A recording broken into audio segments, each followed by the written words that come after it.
Force news में आज फिर से आपका स्वागत है। टिकट वितरण में अशोक गहलोत साहब की राजनीति धड़ाम से गिर गई और उनको लगा कि ये हो क्या गया। जब टिकट फाइनल हो रहे थे वहां सूची भी रोक दी गई। सचिन पायलट पूरी तरह से फॉर्म में है, लेकिन आपने यदि चैनल को सब्सक्राइब नहीं किया है तो पहले कर लें, बेल आइकॉन का बटन भी दबा दें, क्योंकि हमारा यही प्रोत्साहन है।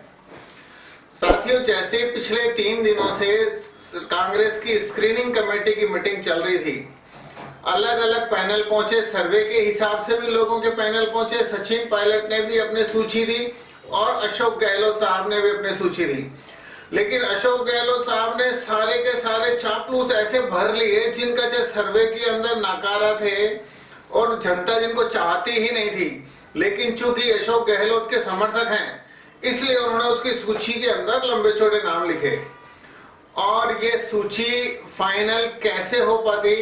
दूसरी तरफ सचिन पायलट के जो नाम थे उनके अंदर काफी कुछ साफ सुथरे चेहरे और उनके समर्थक, भले ही कांग्रेस के अंदर उन लोगों को हरा दिया हो, लेकिन वे हर समय में कांग्रेस के साथ ही रहते, पार्टी बदलने की नहीं सोचते।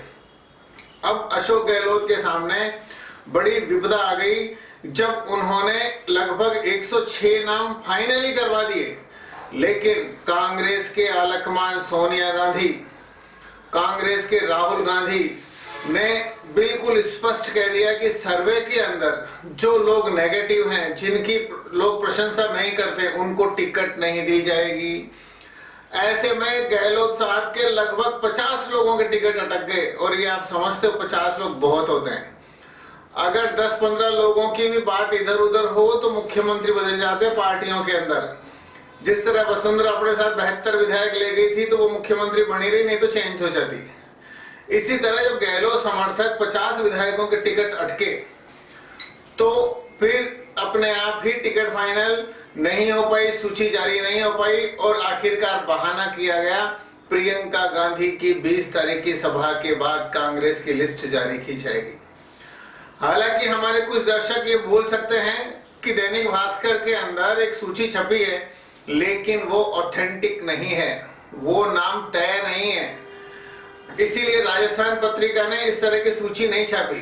राजस्थान के अंदर ये 2 ही अखबार है और ये माना जाता है कि प्रामाणिकता के अंदर पत्रिका को कुछ लोग अच्छा समझते हैं, हालांकि सब लोगों के अपने अपने व्यूअर हैं। भास्कर ने जो सूची छापी उसके अंदर प्रताप सिंह खाचरियावास भी एक विवादास्पद चीज है कि अशोक गहलोत और सचिन पायलट दोनों की ही लगभग खास नहीं है, लेकिन हो सकता है सर्वे में आए हो तो उनका एकल पैनल के अंदर नाम आ चुका हो। अब बात यह है कि सचिन पायलट की कितनी चलने वाली है। एक तरफ अनुशासनहीनता करने वाले अशोक गहलोत और उसका गुट है, जिन्होंने 90 विधायकों के इस्तीफे दिलवा दिए थे। शांति धारीवाल, मिनिस्टर महेश जोशी, धर्मेंद्र राठौड़, इन सबको किसी भी सूरत के अंदर टिकट देने में राजी नहीं है आलकमान। आलकमान आज की तारीख में कौन है? जो 25 सितंबर को कांग्रेस सोनिया गांधी के द्वारा भेजे गए प्रतिनिधि मल्लिकार्जुन खड़गे, जो अभी राष्ट्रीय अध्यक्ष हैं, और अजय माकन साहब, जिन लोगों को अशोक गहलोत समर्थकों ने बैरंग लौटा दिया था। मतलब वे तो कांग्रेस मुख्यालय में विधायकों की मीटिंग करने आए थे ताकि ये प्रस्ताव पारित करा सकें कि राजस्थान में जो भी होगा उसका निर्णय हम सोनिया गांधी पर छोड़ते हैं, लेकिन अशोक गहलोत को मंजूर नहीं था।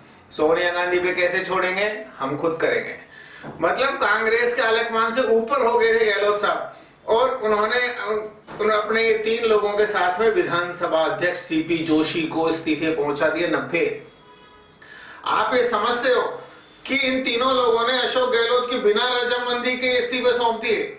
ऐसा नहीं था। उसके बाद में और कोड़ में खास क्या हुई कि जैसे ही वो वाक्य चलता रहा और अनुशासनहीनता का मामला चलता रहा, बजट का समय आ गया।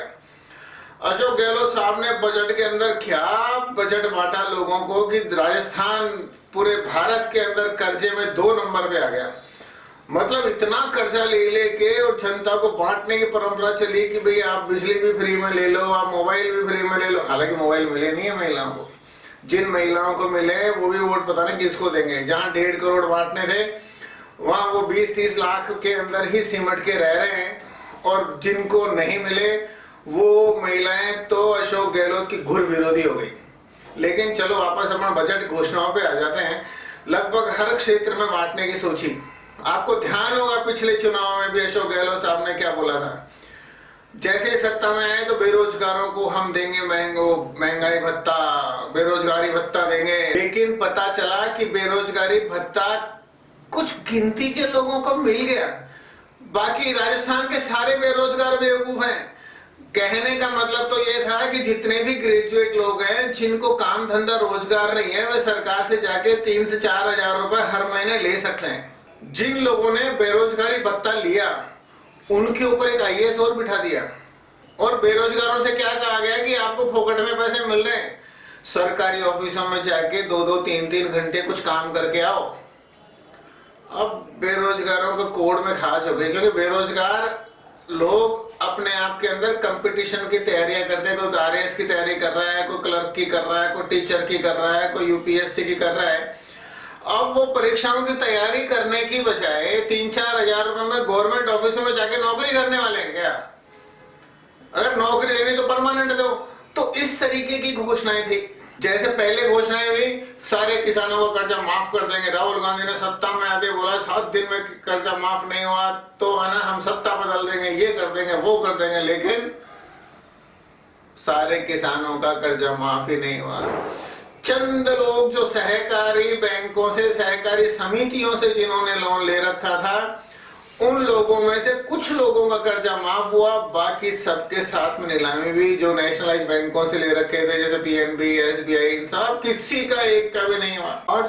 और सत्ता में आने के बाद जब ऐसे स्कैंडल होने लगे, मतलब आपके पुराने घोषणा पत्र तो पूरे हो ही नहीं रहे, और उसके बाद में नई नई घोषणाएं आपको और करनी थी। सबसे पहले तो कोर्ट में घास क्या हुई, आते ही है ना सारी प्राइवेट गाड़ियों पर टोल टैक्स लगा दिया। अब वसुंधरा राजे ने टोल टैक्स खत्म कर दिया था, लेकिन इन्होंने अलग अलग, मतलब एक टोल टैक्स सरकारी, एक टोल टैक्स अशोक गहलोत साहब का, उसे 100 मीटर दूरी पे, 200 मीटर दूरी पे। आज भी राजस्थान में ऐसे कई टोल टैक्स है जहां पर फास्ट टैग से टोल टैक्स नहीं लिया जाता, पर्ची कटती है। अब ऐसे मामलों के अंदर क्या जनता वापस से वोट देगी? आपने चुनाव के 6 महीने पहले बड़ी बड़ी घोषणाएं करके हर चीज, मतलब महंगाई राहत कैंप और लगा दिया। वो महंगाई राहत कैंप की भी क्या जरूरत थी, क्योंकि जनाधार कार्ड जिस जिसके पास में उसको सीधा सीधा फायदा पहुंचाते।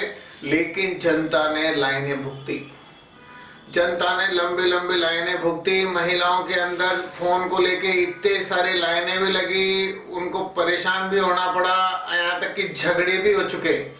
पुलिसों में भी रिपोर्ट हुई, ऐसे ऐसे भी मामले आए।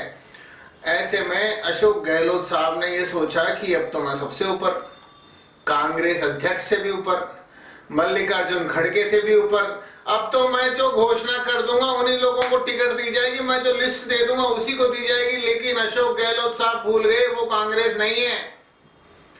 कांग्रेस की वजह से गहलोत साहब की पहचान है, गहलोत की वजह से कांग्रेस नहीं है। जब गहलोत नहीं थे तो भी कांग्रेस थी, जब गहलोत साहब नहीं रहेंगे तब भी कांग्रेस होगी। ऐसे में अशोक गहलोत समर्थकों का टिकट कटना, उनकी लिस्ट को खारिज करना और सचिन पायलट द्वारा डटे रहने की वजह से यह सूची अटकी हुई है, जो 20-21 तारीख को पब्लिश होगी। आपको यह वीडियो किसी के माध्यम से मिला है तो आप तमाम लोगों को फॉरवर्ड करें, ताकि हो सकता है कुछ लोग भास्कर की सूची मान के फिर विरोध प्रदर्शन करने लगे। जब तक फाइनल सूची नहीं आ जाए तब तक नहीं मानना किसको टिकट मिली, किसको टिकट नहीं मिली। जय हिंद, वंदे मातरम।